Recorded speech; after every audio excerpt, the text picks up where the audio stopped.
আসসালামু আলাইকুম। Diary of Nargis থেকে ফারজিনা নার্গিস বলছি। আশা করি সবাই ভালো আছেন। আলহামদুলিল্লাহ, আমিও ভালো আছি। আজকে আমি করে দেখাবো মালাই ব্রেড। চলুন ভিডিওটা দেখে আসি কিভাবে মালাই ব্রেডটা তৈরি করা যায়।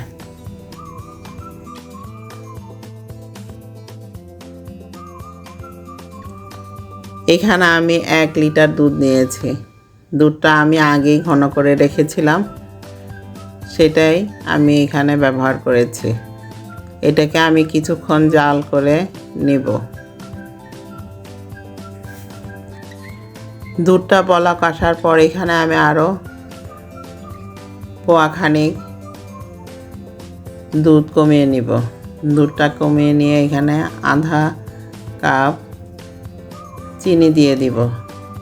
মিষ্টিটা যার যার স্বাদ অনুযায়ী মিষ্টিটা ব্যবহার করবেন।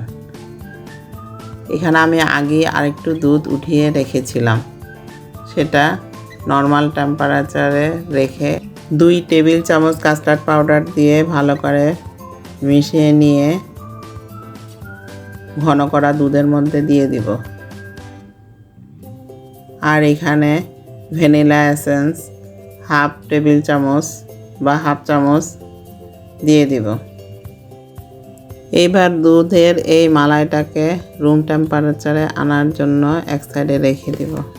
এখানে আমি আর একটা ক্রিম তৈরি করে নেব। এর জন্য আমি এখানে দুধের সর 1 কাপ, আপনারা চাইলে দুধের সরের পরিবর্তে ক্রিমও ব্যবহার করতে পারেন। বাজারে অনেক ধরনের ক্রিম পাওয়া যায়, আপনারা যে কোনো ব্র্যান্ডের ক্রিমটা ব্যবহার করতে পারেন। এই দুধের সরটাকে ভালোভাবে ফেটিয়ে নিতে হবে। এরপর আমি এখানে মিষ্টির জন্য কনডেন্সড মিল্কটা ব্যবহার করব। আমি এখানে কনডেন্সড মিল্কটা দিয়েছি হাফ কাপ। আপনারা আপনাদের স্বাদ অনুযায়ী মিষ্টিটা কমিয়ে বাড়িয়ে নিতে পারেন। কনডেন্সড মিল্কটা দিয়ে দেওয়ার পর এবার সরের সাথে ভালোভাবে ফেটিয়ে নিতে হবে। তবে এই ফেটানোর কাজটা কাঁটা চামচ দিয়ে করলে বেশি ভালো হয়। সর আর কনডেন্সড মিল্কটা ভালোভাবে ফেটিয়ে নিতে হবে। ফেটিয়ে না নিলে এটা মসৃণ হবে না, এই কারণে এই কাজটা ভালোভাবে করতে হবে। এরপর এখানে আমি কিছু ব্রেড নিয়ে নেব। ব্রেডটা নিয়ে ব্রেডের সাইডের অংশটা একটি কাঁচির সাহায্যে কেটে নেব। ব্রাউন অংশটা কেটে নিতে হবে। ব্রাউন অংশটা কেটে নিয়ে নেওয়ার পর এখানে আপনার প্রয়োজন অনুসারে যে কটা পাউরুটি পিস লাগে ঠিক সেই অনুযায়ী পাউরুটি পিসগুলো নিয়ে নিতে হবে। সম্পূর্ণ ব্রাউন অংশটা কেটে ফেলতে হবে। ব্রাউন অংশটা ফেলে না দিয়ে আপনি এটা চাইলে ব্রেড ক্রাম্ব হিসাবে ব্যবহার করতে পারেন। এবার আমি একটা কাচের একটা পাত্র নিয়ে নেব। আমি এখানে যেটা মালাই ব্রেডটা যেখানে সেট করব ঠিক সেইখানে কাটা ব্রেডগুলো ঠিক এভাবে বিছিয়ে নেব। ভিডিওতে আমি যেভাবে দেখাচ্ছি ঠিক এভাবে বিছিয়ে নিতে হবে। এরপর এখানে আমি আগে যে দুধের মালাইটা করে রেখেছিলাম সেই মালাইটা একটা চামচের সাহায্যে চতুর্দিকে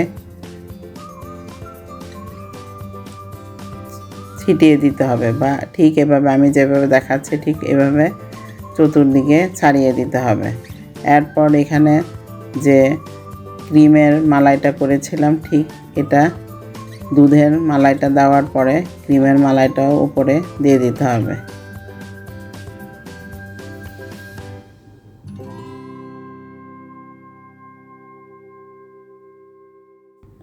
একটা লেয়ার দেওয়া হলে ঠিক দ্বিতীয় লেয়ারটায় এভাবে দিয়ে দিতে হবে।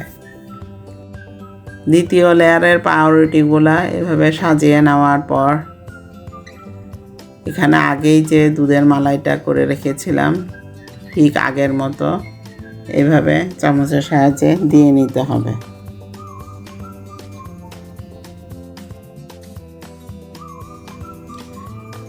দুধের মালাইটা দিয়ে দেওয়ার পর এবার এখানে যে আগে ক্রিমের মানে দুধের সরে মালাইটা করে রেখেছিলাম, ক্রিমটা করে রেখেছিলাম, সেটা দিয়ে দিতে হবে।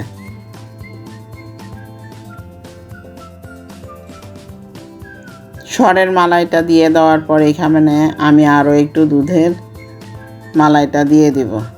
এইভাবে আপনারা চাইলে পর্যায়ক্রমে আরও এক ধাপ পাউরুটি দিয়ে সাজিয়ে নিতে পারেন। আমি এখানে 2 ধাপের দিয়েই এই ব্রেড মালাইটা রেডি করে নেব।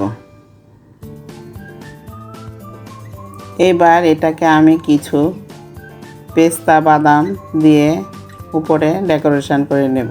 এটা জাস্ট দেখার সৌন্দর্যের জন্য, আর কিছুই না। আপনারা চাইলে এটা উপরের এই পেস্তা বাদামটা ব্যবহার করতে পারেন, আবার না করলেও চলবে। তবে এটা দেখতে ভালো লাগে আর খেতেও ভালো লাগে। আর আপনারা যদি ব্যবহার করতে না চান, না করলেও চলবে।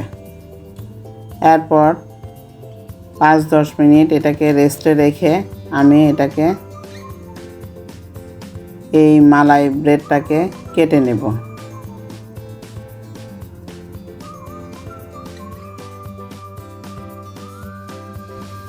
এবার আমি কেটে দেখাচ্ছি এটা কিভাবে কেটে নেওয়া যায়। ঠিক এভাবে মালাই ব্রেডটা আপনি যে কোনো অনুষ্ঠানের জন্য এটা রেডি করে নিতে পারেন। খুব সহজে এটা এই মালাই ব্রেডটা তৈরি করে নেওয়া যায়।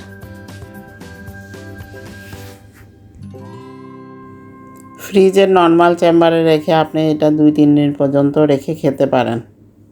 তবে এই ডেজার্টটা ঠান্ডা ঠান্ডা খেতেই বেশি ভালো লাগে। এতক্ষণ ভিডিওটা দেখার জন্য ধন্যবাদ। সবাই সুস্থ থাকবেন, ভালো থাকবেন। ভিডিওটা ভালো লাগলে চ্যানেলটাকে সাবস্ক্রাইব করবেন। যারা চ্যানেলটাকে সাবস্ক্রাইব করেছেন তাদেরকে অসংখ্য ধন্যবাদ। আল্লাহ হাফেজ।